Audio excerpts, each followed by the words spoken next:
So very good morning. आज अपन एक important topic है, इसको डिस्कस करने वाले हैं। उसका नाम है ऑक्सीडेटिव फॉस्फोराइलेशन। आखिरकार क्या होता है, इसके अलावा बात करेंगे जो इलेक्ट्रॉन ट्रांसपोर्ट सिस्टम है, क्योंकि ये दोनों एक दूसरे के सिमिलर है। बोले तो एक दोनों के मतलब एक आप ये बोल सकते हैं कि आपको इलेक्ट्रॉन ट्रांसपोर्ट सिस्टम के जो आगे की जो प्रोसेस है वो कौन सी है, ऑक्सीडेटिव फॉस्फोराइलेशन होता है।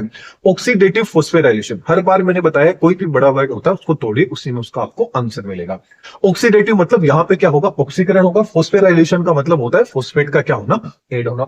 ठीक ऐसे इलेक्ट्रॉन ट्रांसपोर्ट सिस्टम, इसका मतलब क्या हो गया, यहाँ पे जो इलेक्ट्रॉन रहेंगे उनका क्या होगा, स्थानांतरण होगा, ट्रांसपोर्ट होगा। तो अपन इसको समझते हैं ये दोनों आखिरकार क्या होते हैं।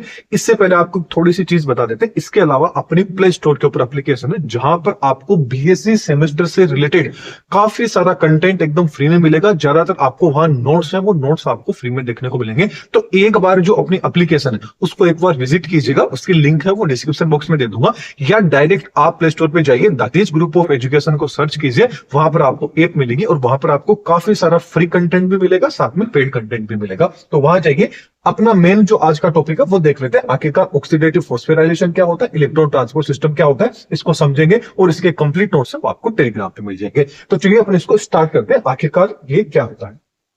बात करते हैं oxidative phosphorylation and electron transport system की बात करें तो देखिए यहां पर ये जो आपकी ऑक्सीडेटिव जो फॉस्फोराइलेशन की जो प्रोसेस है, इस प्रोसेस के अंदर क्या किया जाता है, या जो आपका इलेक्ट्रॉन ट्रांसपोर्ट सिस्टम है इसमें क्या किया जाता है, जो आपके एनएडी होता है, एनएडीएच होता है एंड आपका एफईडीएच होता है। अब ये एनएडीएच एफईडीएच कहां होता है, जब अपन क्रेब साइकिल पढ़ते हैं वहां पर आपको ये चीज समझ में आती है। तो पहले आपको क्रेब साइकिल में आना चाहिए, क्रेब साइकिल भी अपन ने एक्सप्लेन कर रखा है तो आप वो भी देख लेगा।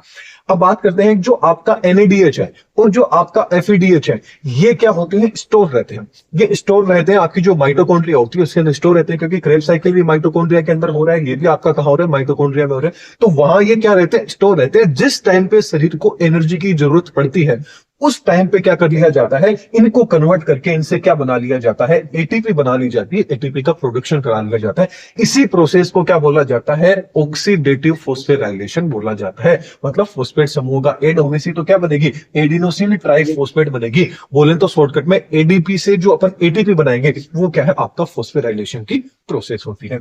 इलेक्ट्रॉन ट्रांसफर मतलब ये जो पूरी की पूरी प्रोसेस रहेगी ना, इसमें इलेक्ट्रॉन की भी रिक्वायरमेंट रहेगी, जरूरत रहेगी। वो कैसे रहती है उसको भी देखेंगे। अब बात करते हैं आखिरकार इसकी लोकेशन क्या है, ये आपको कहां पर देखने को मिलेगा। तो ये आपको जो माइटोकॉन्ड्रिया की जो इनर मेम्ब्रेन है वहां पर देखने को मिलता है, साथ में इसमें मैट्रिक्स के अंदर भी ये प्रोसेस होती है। जैसा कि डायग्राम की बात करें, ये आपकी क्या है, माइटोकॉन्ड्रिया। ये माइटोकॉन्ड्रिया की आउटर लेयर होगी, बाहरी वाली आवरण हो गया। ये माइटोकॉन्ड्रिया की कौन सी होगी, आपकी इनर वाली लेयर होगी। ये माइटोकॉन्ड्रिया की कौन सी होगी, इनर वाली लेयर होगी। आउटर मेम्ब्रेन और इनर मेम्ब्रेन, इन दोनों के बीच में क्या है, इंटर मेम्ब्रेन स्पेस प्रेजेंट होता है। क्या होता है, इंटर मेम्ब्रेन स्पेस, या बोलते हो माइटोकॉन्ड्रियल स्पेस क्या होता है, प्रेजेंट होता है। अब आप यहां पर देख रहे होंगे कि यहां पर आपको कुछ कॉम्प्लेक्स दिखाई दे रहे होंगे। इन्हीं कॉम्प्लेक्स के अंदर क्या होता है, ये जो आपकी फॉस्फोराइलेशन की प्रोसेस होगी, इलेक्ट्रॉन ट्रांसपोर्ट सिस्टम हो गया, ये प्रोसेस इन्हीं 5 कॉम्प्लेक्स द्वारा होती है। वो 5 आपके कॉम्प्लेक्स कौन कौन से, देखिए याद रखना, यदि अपन इलेक्ट्रॉन ट्रांसपोर्ट सिस्टम पढ़ते हैं तो उसके अंदर तो आपके कितने होते हैं, ये 4 कॉम्प्लेक्स होते हैं। जब अपन ऑक्सीडेटिव फॉस्फोराइलेशन पढ़ते हैं ना तो उसके अंदर कितने होते हैं, ये आपके 5 कॉम्प्लेक्स होते हैं। यहाँ कौन से होंगे, 4 कॉम्प्लेक्स रहेंगे, और यहाँ कौन से रहेंगे, 5 आपके कॉम्प्लेक्स रहेंगे। जैसा कि अपन जिसको अपन आगे डायग्राम के अंदर और इजीली समझ लेंगे। अब जो आपकी इनर मेम्ब्रेन में कैसे प्रोसेस होती है, मैट्रिक्स में कौन सी प्रोसेस होती है, उसको अपन आगे जब डायग्राम देखेंगे उसके अंदर आपको समझ में आ जाएगा। पहले अपन बेसिक देख लेते हैं। इसके अलावा यहां पर क्या होता है, ये जो कॉम्प्लेक्स आपको दिखाई दे रहे हैं ना, ये सारे के सारे कॉम्प्लेक्स के बने होते हैं, प्रोटीन के बने होते हैं। ये सारे के सारे कॉम्प्लेक्स किसके हैं, प्रोटीन के बने होते हैं, जो कहां पर, जो आपकी माइटोकॉन्ड्रियल मेम्ब्रेन होती है उसके अंदर धसे रहते हैं, उसमें एम्बेडेड रहते हैं। जैसे कि ये जो आपकी आउटर मेम्ब्रेन का तो यहाँ पे कोई ज्यादा रोल नहीं रहेगा, लेकिन जो आपकी इनर मेम्ब्रेन रहेगी और ये जो मतलब ये जो आपका मतलब जो आपका इंटर मेम्ब्रेन स्पेस है, यहां पर आप देख रहे होंगे इस तरह से क्या होते हैं, ये आपके जो कॉम्प्लेक्स होते हैं ये आपके एम्बेडेड होते हैं यहाँ पर प्रेजेंट होते हैं। तो टोटल 5 कॉम्प्लेक्स होते हैं। कौन कौन से होते हैं ये मैंने आपको बता दिया। कॉम्प्लेक्स फर्स्ट है, इसका नाम क्या है, ये पांचों के पांचों क्या है, आपके प्रोटीन के बने होते हैं। जो कॉम्प्लेक्स फर्स्ट है वो कौन सा आ गया, NADH डिहाइड्रोजिनेज, इसको बोल देंगे। आपका कॉम्प्लेक्स सेकंड है, इसको बोलेंगे सक्सिनेट डिहाइड्रोजिनेज। इसको सक्सिनेट डिहाइड्रोजिनेज भी बोल सकते हैं, FADH डिहाइड्रोजिनेज भी बोल सकते हैं। FADH डिहाइड्रोजिनेज क्यों बोल सकते हैं इसको मैं आपको आगे बताऊंगा। इसके अलावा जो कॉम्प्लेक्स थर्ड है इसको साइटोक्रोम BC कॉम्प्लेक्स भी बोला जाता है। जो आपका 4 है इसको, इसका नाम हो गया आपका साइटोक्रोम ऑक्सीडेज, एंड आपका जो 5th है ये ATP सिंथेटेज हो गया। ये पांचों के पांचों क्या है, आपके प्रोटीन के बने हुए कॉम्प्लेक्स होते हैं। चलिए अब अपन डायग्राम द्वारा समझने की कोशिश करते हैं कि ऑक्सीडेटिव फॉस्फोराइलेशन क्या होता है और आपका ETC आखिरकार क्या होता है, किस तरह से काम करता है। चलिए ये आपके सामने डायग्राम दिखाई दे रहा होगा। ये अपन बात करें तो ये देखिए, ये आपकी क्या है, माइटोकॉन्ड्रिया है। ये आपकी बुक का डायग्राम है, तो थोड़ा सा ये कॉम्प्लेक्स टाइप का डायग्राम है, तो इसको इजी के अंदर अपन ने यहां पर एक्सप्लेन कर लिया। तो आपको 100% मैं कहता हूं आपको इजीली ये समझ में आ जाएगा कि ये आपका ऑक्सीडेटिव फॉस्फोराइलेशन क्या है एंड इलेक्ट्रॉन ट्रांसपोर्ट सिस्टम क्या रहने वाला है। ये आपकी क्या है, माइटोकॉन्ड्रिया है। अब आपको पता है कि कोई भी मेम्ब्रेन है, झिल्ली है, वो सीधी सी बात है किसकी बनी होती है, उसके अंदर जो आपके लिपिड है वो भी देखने को मिलेंगे, एंड इसके अलावा आपके जो प्रोटीन है वो भी देखने को मिलेंगे। तो नॉर्मली बात करें तो आपने देखा होगा, ये आपकी क्या है, कोई भी मेम्ब्रेन जो किसकी बनी है, आपके लिपिड की मेम्ब्रेन बनी हुई है। तो इसके अंदर ही क्या होते हैं, आपके जो प्रोटीन होते हैं वो दसे हुए रहते हैं, एमिडेट रहते हैं। ये चीज अपन ने जो प्लाज्मा मेम्ब्रेन पढ़ी थी, फ्लूइड मोजेक जो आपने प्रिंसिपल पढ़ा था, ठीक वैसा ही वही चीज आप इसको मान सकते हैं। ओके, अब क्या होता है कि जो आपकी ये जो माइटोकॉन्ड्रिया है, इसका ये वाला जो आप पार्ट देख रहे हैं, इसको क्या कर दिया है, अपन ने जूम कर दिया है, बोले तो अपन ने इस पार्ट को यहाँ पर एक्सप्लेन कर दिया है। तो देखिए ये क्या है, माइटोकॉन्ड्रिया का जो इनर वाला जो पार्ट रहता है, ये जो आप देख रहे हैं, ये तो आपका आउटर पार्ट हो गया, ये आपका इनर वाला पार्ट हो गया, और ये बीच के अंदर के आ गया पेरास्पेसिस, जो आपका इंटरस्टेशियल जो स्पेस है वो आ जाता है। अब अपन बात करें तो ये तो आपका कौन सा है, ये तो आपकी कौन सी है, बाहरी मेम्ब्रेन है, ये आउटर मेम्ब्रेन है, ये आपका स्पेस आ गया, और ये आपकी इनर मेम्ब्रेन बोले तो अंदर की मैट्रिक्स आ गई।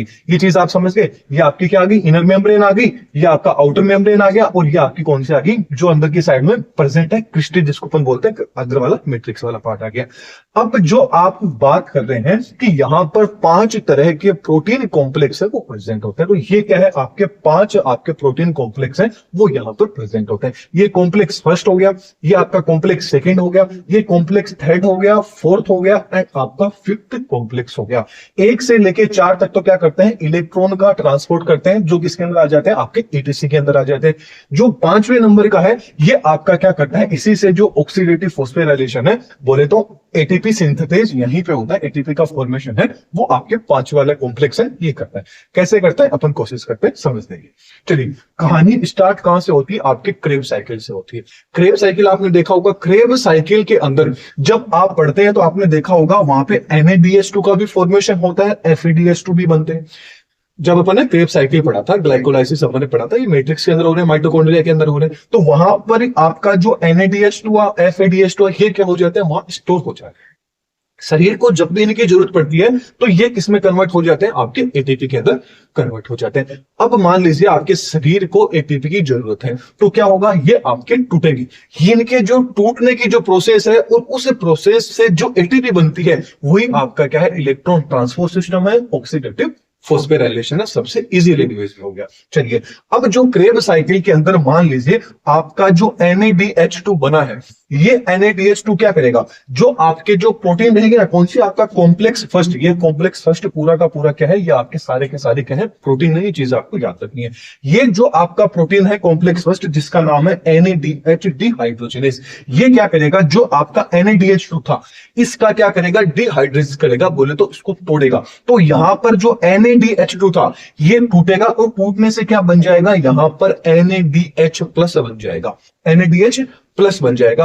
और यहां पर क्या होगा, जो आपके हाइड्रोजन होंगे वो हाइड्रोजन यहां पे क्या होगा, रिलीज होगा। हाइड्रोजन रिलीज होगा, बोले तो जो आपके प्रोटियोन है वो आपका क्या होगा, रिलीज होगा। तो यहां पे जो हाइड्रोजन रिलीज हुआ वो क्या होता है, आपके इस फर्स्ट कॉम्प्लेक्स से निकल के बाहर की साइड में आ जाता है, बोले तो जो माइटोकॉन्ड्रिया का जो स्पेस होता है इस स्पेस के ऊपर आ जाता है। तो यहां पर जब अपन क्रेब साइकिल पढ़ते हैं तो यहाँ पे 2 मॉलिक्यूल है, तो यहाँ पे कितने आगे आपके 4 हाइड्रोजन, 2 यहां से निकल के 2 उसके हो गए, तो 4 हाइड्रोजन यहां से क्या होते हैं, बाहर की साइड में निकल जाएगा। ओके, अब ये हाइड्रोजन तो बाहर निकल गए, लेकिन जिस टाइम पे हाइड्रोजन भी निकल रहे उस टाइम पे क्या है, इलेक्ट्रॉन भी बन रहे हैं। तो यहां से जो इलेक्ट्रॉन थे वो इलेक्ट्रॉन कहां चला गया, आपके इसे कॉम्प्लेक्स के पार चला गया।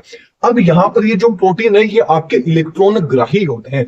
यहाँ पे प्रोटीन कौन सा हो गया, एक आपका आ जाता है एफ एम जो प्रोटीन होता है, FMN जो प्रोटीन होता है ये इस इलेक्ट्रॉन को ले लेता है। फिर ये जो FMN होता है ये इसी के अंदर एक प्रोटीन और होता है जिसको FeS बोला जाता है, मतलब आयरन सल्फर जिसको बोला जाता है कॉम्प्लेक्स। इसके पास में ये इलेक्ट्रॉन चला जाता है। ये इलेक्ट्रॉन यहां से किसके पास में, आगे की साइड में ट्रांसफर कर दिया जाता है, जो आपका यूबिक्विनोन होता है।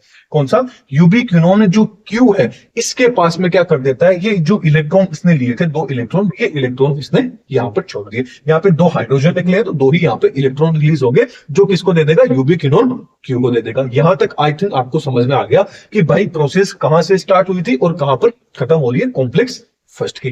कॉम्प्लेक्स फर्स्ट का काम यहां पर कंप्लीट हो जाता है। याद रखना ये जो आपका कॉम्प्लेक्स फर्स्ट है, सेकंड है, ये आपके क्या होते हैं, जो फोर्थ आपका जो फिफ्थ वाला हो गया, ये आपके क्या होते हैं, स्टेबल होते हैं। कैसे होते हैं, आपके स्टेबल होते हैं, एक जगह मूव नहीं कर, मतलब मूव नहीं कर सकते, एक ही जगह स्थिर होते हैं। अब यहां से आपका जो यूबिक्विनोन है इसके पास में इलेक्ट्रॉन चलेंगे।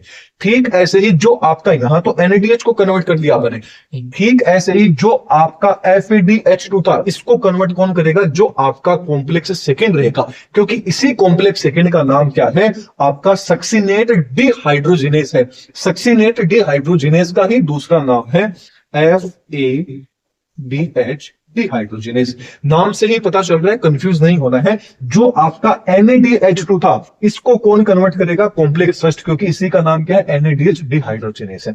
ठीक ऐसे ही कॉम्प्लेक्स सेकंड है, इसको सक्सिनेट डिहाइड्रोजिनेस भी बोल देते हैं, FADH भी बोल देते हैं। अब क्वेश्चन आ जाता है कि भाई इसको FADH क्यों बोला। जब आप क्रेब साइकिल पढ़ते हैं, जब आपने उसके अंदर एक चीज देखा होगा, जो आपका सक्सिनेट था ये किस में कन्वर्ट होता है, फ्यूमरेट के अंदर जिस टाइम पे कन्वर्ट होता है उसी टाइम पे जो आपका FAD था ये FADH का फॉर्मेशन करता है। ये चीज आपने पढ़ी होगी क्रेब साइकिल के अंदर। इसी कारण क्या होता है, इसी का नाम क्या है, FADH डिहाइड्रोजिनेस बोला जाता है। तो आपको ये चीज पता चल गई होगी कि भाई कॉम्प्लेक्स सेकंड को FADH ये क्यों बोला जाता है।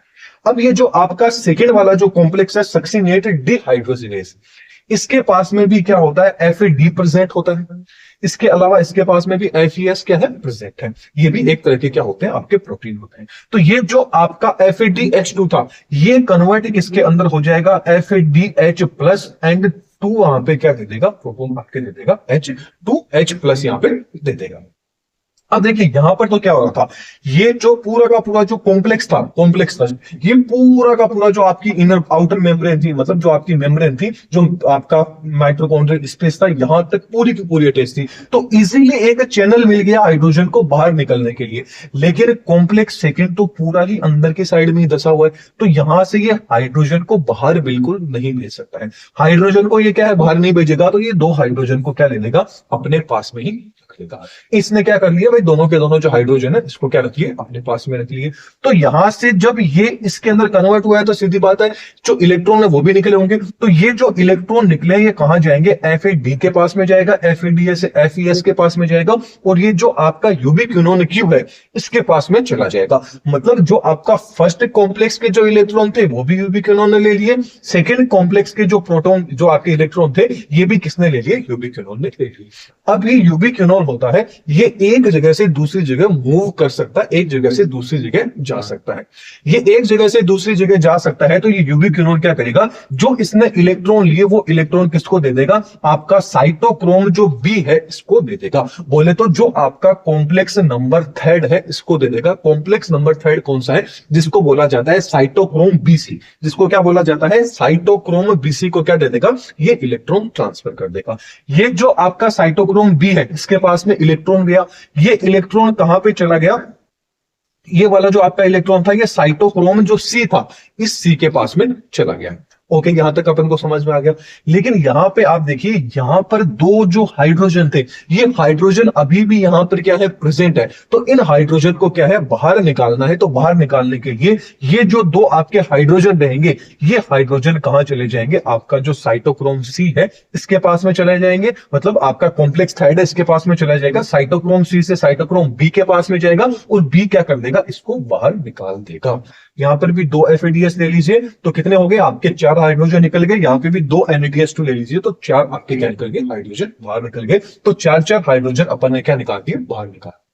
चलिए, यहां तक चीज आपको समझ में आ गई कि किस तरह से इलेक्ट्रॉन एक दूसरी से दूसरी जगह ट्रांसफर हो रहे हैं। मेन इन दोनों ने क्या किया, इलेक्ट्रॉन का फॉर्मेशन किया। अब आगे क्या हो रहे हैं, इलेक्ट्रॉन ट्रांसफर हो रहे हैं। इसी तो क्या है, इलेक्ट्रॉन ट्रांसपोर्ट चेन, इसीलिए तो इसका नाम है। अब यहां से जैसे ही साइटोक्रोम सी के पास में गया, तो ये साइटोक्रोम जो आपका सी होता है, ये मूवेबल होता है। ये साइटोक्रोम सी क्या करेगा, आपका जो इलेक्ट्रॉन था, इस इलेक्ट्रॉन को कॉम्प्लेक्स नंबर जो आपका 4 है इसके पास में भेज देगा। कॉम्प्लेक्स नंबर 4 का नाम क्या है, आपका साइटोक्रोम ऑक्सीडीएस। क्या नाम है, साइटोक्रोम ऑक्सीडीएस क्या है, इसका नाम है।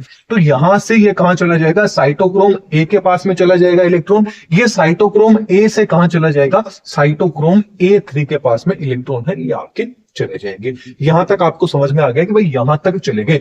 ये यहां तक की जो प्रोसेस है, ये क्या कहलाती है, इलेक्ट्रॉन ट्रांसपोर्ट सिस्टम कहलाती है। कि अपन ने इलेक्ट्रॉन को क्या कर दिया है, एक जगह से दूसरी जगह स्टार्ट कर दिया। अब कहानी स्टार्ट होती है ऑक्सीडेटिव फॉस्फोराइलेशन की। जो आपका कॉम्प्लेक्स नंबर 5 है, इसका नाम क्या है, एटीपी सिंथेटेज। इसका नाम क्या है, एटीपी सिंथेटेज। ये आपका प्रोटीन है।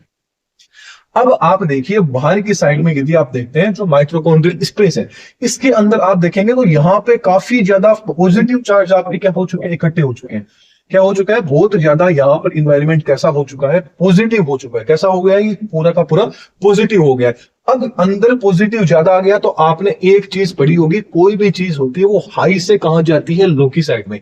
हाई से कहां जाएगी, लो की साइड में। यहां पर क्या है, हाई कंसंट्रेट है, यहां पे क्या है, लो कंसंट्रेट है। मतलब यहां पे H+ ज्यादा हो गया है, नीचे H+ कम हो गया, तो सीधी सी बात है, हाई से लो की साइड में जाएगी। फॉर एग्जाम्पल, आप एक पानी की टंकी का भी एग्जाम्पल ले सकते हैं। पानी की टंकी, पानी ऊपर छत पे रखा हुआ है, नल खोलेंगे तो पानी नीचे आ जाएगा। क्यों, क्योंकि हाई से कहां आ रहा है, वो लो की साइड में आ रहा है। तो यहां पर भी जो अपने घर में तो क्या लगी होती है, पाइपलाइन लगी होती है, लेकिन ठीक ऐसे यहां पे भी एक चैनल होता है। उस चैनल का फॉर्मेशन कौन करता है, आपका कॉम्प्लेक्स नंबर 5 है, ये उस चैनल को बना रहे हैं। अब जो आपके हाइड्रोजन रहेंगे, ये कॉम्प्लेक्स 5 द्वारा क्या आ जाएंगे, अंदर आ जाएंगे। और इसके अंदर भी 2 सब यूनिट प्रेजेंट रहती है, जो आपके कॉम्प्लेक्स नंबर 5 है। वो 2 सब यूनिट कौन सी होगी, एक तो आ जाती है आपकी F0, एक आ जाती है आपकी F1 आ जाती है। F0 तो क्या है, यहाँ पे चैनल आप देख रहे हैं, पाइप की जगह है, और नीचे जाके ये आपका खुल जाता है। तो यहां पर क्या हो रहा है कि भाई हाइड्रोजन यहां से नीचे की साइड में। अब हाइड्रोजन आ रहे हैं, तो सीधी सी बात है, प्रेशर से क्या आ रहे हैं, नीचे की साइड में आ रहे हैं। प्रेशर से क्या आ रहे हैं, नीचे की साइड में आ रहे हैं। तो आपने देखा होगा कि जब अपन बिजली का निर्माण कैसे करते हैं, बिजली कब बनती है, जब आपने टरबाइन होता है, नीचे टरबाइन साइड लगा होता है, उस टरबाइन पे जब अपन बिजली पानी डालते हैं, तो क्या होता है, वो टरबाइन घूमता है, जिससे क्या होता है, बिजली का फॉर्मेशन होता है। ठीक ऐसे ही यहां पर ये जो आपके हाइड्रोजन है, ये एक टरबाइन का काम करेंगे। लेकिन यहाँ वाटर तो वेस्ट नहीं हो रहा है ना, क्योंकि वाटर तो वापस वो का वही चीज चल रही है। तो यहाँ हाइड्रोजन यहाँ पे वेस्ट नहीं हो रहा है, बस हाइड्रोजन का यूज एज ए टरबाइन के रूप में यहाँ क्या लिया जा रहा है, काम लिया जा रहा है। तो हाइड्रोजन यहां से आया और इसने क्या कर दिया, जो आपकी एडीपी थी, जो आपकी एडिनोसिन डाइफॉस्फेट थी, इसके साथ में एक और इनऑर्गेनिक जो फॉस्फेट है, इसको क्या कर दिया, ऐड कर दिया। बोले तो एक पीआई को ऐड कर दिया, पाई को ऐड कर दिया, जिसको इनऑर्गेनिक फॉस्फेट अपन बोलेंगे। जो आपका एडीपी और एक फॉस्फेट, ये मिलकर किसका निर्माण कर देंगे, यहां पर एटीपी का फॉर्मेशन कर देंगे। किसके द्वारा, एटीपी सिंथेटेज के द्वारा। ये जो एडीपी थी, ये किसमें कन्वर्ट हो जाएगी, आपकी एटीपी के अंदर कन्वर्ट हो जाती है। मतलब अपन को क्या मिल गई, एनर्जी मिल गई। अब मैं आपके सामने बोल रहा हूं, सीधी सी बात, अभी आपके सामने बोल रहा हूं तो एनर्जी लग रही है। आप ये लेक्चर देख रहे हैं, आप सुन रहे हैं, तो आपकी भी एनर्जी लग रही है। डायरेक्ट इनडायरेक्ट किसी भी तरह से कोई ना कोई काम में क्या लग रही है, एनर्जी लग रही है। शरीर को एनर्जी चाहिए, तो वो एनर्जी यहां अपन ने क्या बना ली, एटीपी बना ली। अब ये जो अपन ने एटीपी का तो मेन काम हो गया, लेकिन ये जो प्रोसेस थी, अब क्या होगा, जो यहां से जो हाइड्रोजन निकला था, अब आपको पता है ये पूरी की पूरी क्या होती है, एरोबिक प्रोसेस होती है, सेलुलर रेस्पिरेशन होता है। एरोबिक रेस्पिरेशन है तो अपने ने क्या लिया, अपने ऑक्सीजन को शरीर के अंदर लिया है, ऑक्सीजन अपने अंदर गई है, तो वो ऑक्सीजन अंदर जाके क्या काम कर रही है वो भी तो आपको पता होना चाहिए ना। तो उस ऑक्सीजन का यहां पर क्या रोल होता है, यहां पर वो ऑक्सीजन, यहां पर क्या लिया अपन ने, अंदर ऑक्सीजन ले लिया, माइटोकॉन्ड्रिया के पास में क्या चलेगी, ऑक्सीजन अपन ने ली थी, वो ऑक्सीजन चलेगी। यहां से फिर जो हाइड्रोजन आए थे, जो हाइड्रोजन अपन ने बताया था कि भाई प्रेशर से पानी आ रहा है, टरबाइन आ रहा है, तो वो पानी खराब नहीं हो रहा है, ठीक ऐसे ये हाइड्रोजन खराब नहीं हो रहे, ये हाइड्रोजन आएंगे और आके जो आपकी ऑक्सीजन थी, इस ऑक्सीजन के साथ में मिलेंगे और किसका फॉर्मेशन कर लेंगे, यहां पर हाइड्रोजन का, सॉरी यहां पर वाटर का क्या कर लेंगे, फॉर्मेशन कर लेंगे। यहां इस ऑक्सीजन के साथ में ये हाइड्रोजन आएंगे और क्या बन जाएगा, वाटर बन जाएगा। इसीलिए तो आपने देखा होगा सेल के अंदर वाटर आता है, वो वाटर बनने की जो प्रोसेस है ना, वो आपकी इस तरह से अपने शरीर के अंदर, कोशिकाओं के अंदर पानी बनता है। अब यहां पर क्या बन गया, वाटर बन गया। अब यहां पर जो वाटर बना है तो यहां पर कुछ ना कुछ एनर्जी लगी होगी, तो जो इलेक्ट्रॉन आ रहे थे ना, अभी जो इलेक्ट्रॉन यहां से यहां ट्रांसफर हो रहे थे, तो वो इलेक्ट्रॉन का क्या रहता है, यहां पर रोल रहता है, ये इलेक्ट्रॉन इसके साथ में मिलते हैं और ये ऑक्सीजन होती है किस में कन्वर्ट हो जाती है, H2O में कन्वर्ट हो जाती है। और यहां से भी फिर जो ये हाइड्रोजन है, ये हाइड्रोजन इस चैनल के द्वारा क्या होता है, बाहर की साइड में चला जाता है और वापिस से ये प्रोसेस होती है, इसी सीक्वेंस के अंदर ये प्रोसेस क्या होती है, चलती रहती है। ये आपका क्या होता है, ऑक्सीडेटिव फॉस्फोराइलेशन होता है। मतलब अपन ने यहां पे क्या कर लिया है, एटीपी का सिंथेस कर लिया है। एटीपी बनने की जो प्रोसेस है, फॉस्फोराइलेशन है, इसी को बोला जाता है ऑक्सीडेटिव फॉस्फोराइलेशन, ऑक्सीजन की प्रेजेंस के अंदर। इलेक्ट्रॉन ट्रांसपोर्ट सिस्टम का मतलब हो गया कि इलेक्ट्रॉन्स को अपन ने क्या किया है, यहां पर ट्रांसफर किया है। आई थिंक आपके सारे के सारे डाउट क्लियर हो गए होंगे, जो आपको इलेक्ट्रॉन ट्रांसपोर्ट सिस्टम क्या होता है, इसके अलावा ऑक्सीडेटिव फॉस्फोराइलेशन क्या होता है। इसके जो नोट्स की जो पीडीएफ है वो तो वैसे आपको मिल ही जाएगी। इसके अलावा आप इनका स्क्रीनशॉट लेना चाहिए। जो चीज मैंने एक्सप्लेन की है वो एग्जाम में थ्योरी कैसे लिखनी है, जो आपकी कॉम्प्लेक्स फर्स्ट के अंदर क्या क्या चीज हो रहा है, कॉम्प्लेक्स सेकंड के अंदर क्या हो रहा है, कॉम्प्लेक्स थर्ड के अंदर क्या हो रहा है, कॉम्प्लेक्स फोर्थ के अंदर क्या हो रहा है, कॉम्प्लेक्स फिफ्थ के अंदर क्या हो रहा है, ये सारी की सारी चीज जो भी मैंने अभी तक आपको बताई है, पूरी की पूरी थ्योरी अपन ने यहां पर लिख दी है। तो आई थिंक आपको ये टॉपिक है ऑक्सीडेटिव फॉस्फोराइलेशन क्या होता है एंड इलेक्ट्रॉन ट्रांसपोर्ट सिस्टम क्या होता है, ये आपको समझ में आ गया होगा। इसके अलावा आप चैनल पे नए हैं तो एक बार चैनल को सब्सक्राइब जरूर कर लीजिएगा और ऐप के ऊपर जाके एक बार ऐप को विजिट जरूर कीजिएगा। आपको पूरी की पूरी चीजें हैं, वो नोट्स वगैरह हो गए, वीडियो लेक्चर हो गए, सारे के सारे आपको मिलेंगे। इसके अलावा इसके आपको नोट्स चाहिए तो ये आपको टेलीग्राम पे मिल जाएंगे, वहां से आप इस लिंक को डाउनलोड कर सकते हैं। थैंक यू, नेक्स्ट लेक्चर में फिर मिलेंगे।